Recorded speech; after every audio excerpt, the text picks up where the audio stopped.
Personal power, a dual perspective. So this is going to include exercise 15, the positivity mirror challenge, and exercise 16, exploring negative self-talk and its impact.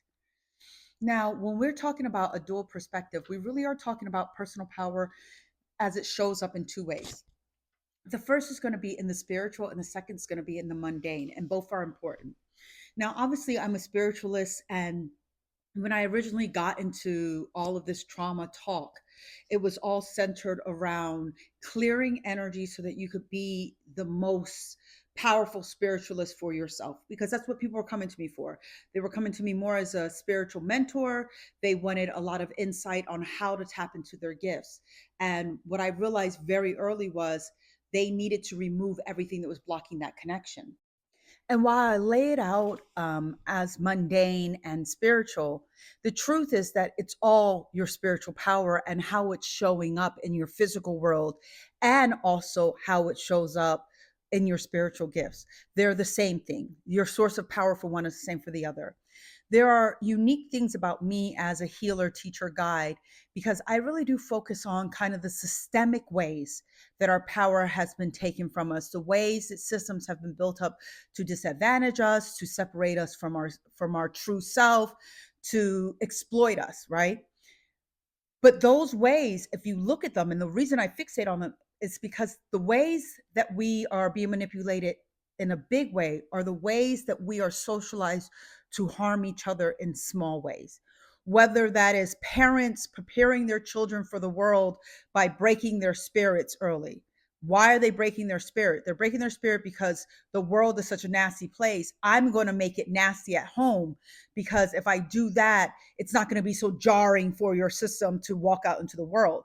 And I know I talk very plainly and I speak very common sensely so that you can see the absurdity of a lot of the ways that we are. You know, I remember when I was a young child, immediately I feel like I was stripped of so much of my power simply by being taught to behave a certain way, because this is how Black people are perceived. This is how women are perceived. So now I need you to shut down the truth of who you are, perform this way so that you can fit better in that society, and uh, so that you can live beyond people's expectations and limitations. But I don't think my family for one second realized that they were shackling me to something by constantly telling me how the world was going to see me. They were also really training my eye to see that out in the world. And I'm not saying that I wouldn't have discovered it on my own. I'm saying that there was never a chance to be innocent for any length of time and to be curious and discover that for myself. It was force fed to me. A lot has been force fed to us that has disconnected us so drastically from our sense of personal power in our life. And a lot of us really do believe that things are just happening to us, or we think that everything is our fault. And both are very weak positions overall. They are very weak positions, because everything isn't just happening to you, and simultaneously everything isn't your fault. Do we have the ability to create our reality? Yes, through our perspectives, but there are limitations to that. I do not determine how someone else treats me. I do not determine how someone else meets my energy. I determine how I meet other people's energy. That's my power. There are a lot of people who believe that they need to strengthen their connection with spirit to come fully into their power. But for most people who are spiritually inclined, anyways, they're already connected. The plug is already in the outlet. So then, if it's not an issue of the plug and it's not an issue of the outlet, then it's an issue of that cord, right?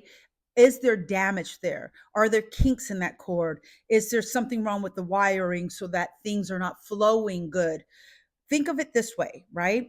I plug myself into the outlet, whatever that is for you. I plug myself into myself, but maybe you believe in an external God or something else you plug into, right? I am the wire that energy needs to course through for me to affect my outer world, for me to be able to manifest, for me to be able to alchemize that power in any meaningful way, right?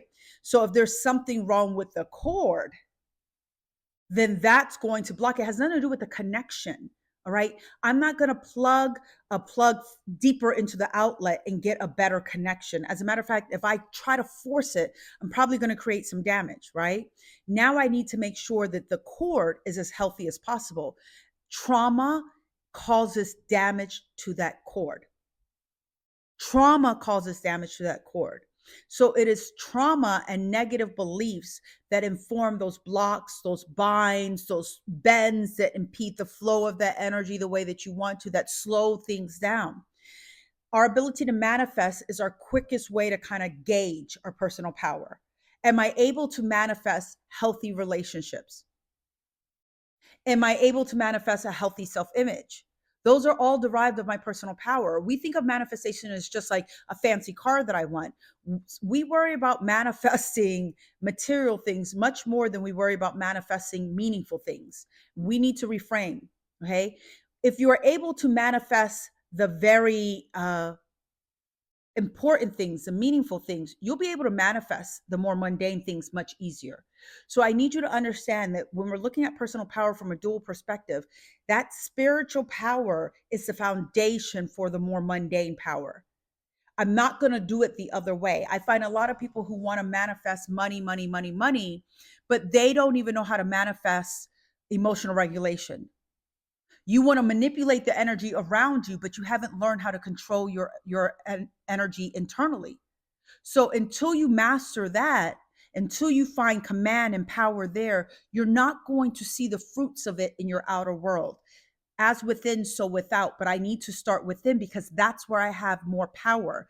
Too many of us have been trained to try to seek power externally. And we think that if we have external power, it will lead to internal power. But we've all seen displays of people who have enormous amount of external power and who are never satiated. They're never fulfilled because no amount of external power will add a measure to your internal power. But if you do it the right way and you build up your internal power stores, then you don't even care about the external power anymore. It does not matter in the same way. It will naturally come to you without you making any effort. So that is where we need to start to focus. So we need to get in touch with any and everything that has disabled our ability to stand fully in our personal power. What limiting beliefs, what trauma, what maybe customs or ways of being that have been pushed onto you that limit your sense of power. And if we look back at cages of identity, we can see how there's an interplay there quite clearly, right? But where this becomes, I think, the most problematic is in the way that we treat ourselves and mostly negative self speak, right?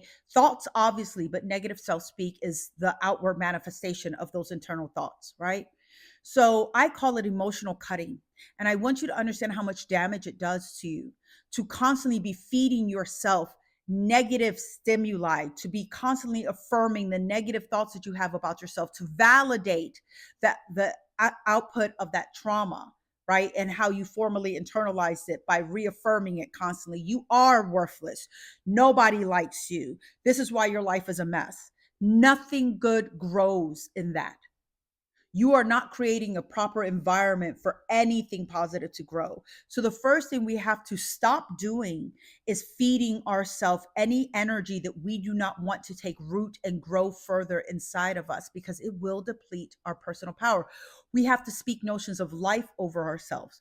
I know for me, I believe I'm the most powerful being in the multiverse. And you might giggle at that, but I'm not joking. I believe that I am the most powerful being. And that's not like in comparison to anyone because I'm not thinking about anyone. In my own view of myself, I am the most powerful. So, what does that mean? I've given myself a lot of space to step into that power. But if I think that I'm worthless and I have no power, I'm not giving myself any space to grow in power, and I won't. I will take the space that I allow for myself, and negative talk, its only function is to limit the space that we take in our own life, to limit our use of our power. Whether because we think we don't have a right to, or whether we think we're not equipped to, it's to limit that power. There we must reframe.